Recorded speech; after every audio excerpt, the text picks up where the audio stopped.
আসসালামু আলাইকুম। দীর্ঘদিন ধরেই ফেসবুক বা বিভিন্ন সোশ্যাল মিডিয়ার মাধ্যমে হ্যাঁ ভোট না ভোট বা গণভোটের একটা প্রচার প্রচারণা দেখছি।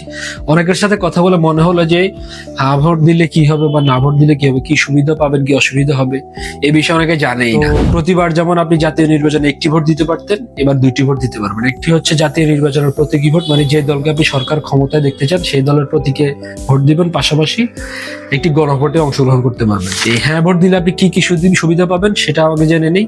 প্রথমত হ্যাঁ ভোট মানে হচ্ছে আপনি যে জুলাই গণ অভ্যুত্থানের যে ঘোষণাপত্র, তারা যে সংস্কারটা চাচ্ছে রাষ্ট্রে, সেই সংস্কারে আপনি সম্মতি প্রকাশ করলেন।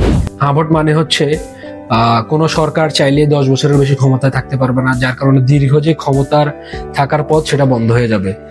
হ্যাঁ ভোট মানে আইনের সুষ্ঠু ভারসাম্যতা রক্ষা করা। যেমন রাষ্ট্রপতি চাইলে আগের মতো দণ্ডপ্রাপ্ত আসামিকে ক্ষমা করে দিতে পারবে না।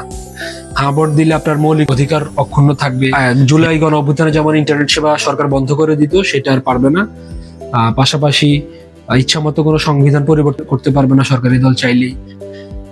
সংবিধান পরিবর্তন হোক অথবা গুরুত্বপূর্ণ কোনো সিদ্ধান্ত নেওয়ার হোক, সেই ক্ষেত্রে আপনাকে গণভোটের উপরে ভিত্তি করে আপনার যে গুরুত্বপূর্ণ পরিবর্তন আছে সেগুলো পরিবর্তন করতে পারবেন। নির্বাচন কমিশন, সরকারি কর্ম কমিশন এবং তত্ত্বাবধায়ক সরকার একসাথে সম্মিলিতভাবে কাজ করবে। একক সিদ্ধান্ত নিতে পারবে না চাইলেই কোনো সরকারি দল। সংসদে যে উচ্চ কক্ষ বিশিষ্ট একটি চেম্বার হবে, সেখানে আপনার বিরোধী দল থেকে ডেপুটি স্পিকার এবং গুরুত্বপূর্ণ কমিটিগুলোর সভাপতিত্ব নির্বাচিত হবে। তো সেই হিসেবে হ্যাঁ ভোট মানে হচ্ছে সবকিছু, না ভোট মানে কিছুই না। সিদ্ধান্ত আপনার, রাষ্ট্র গঠনের চাবিকাঠি এবার আপনার হাতে।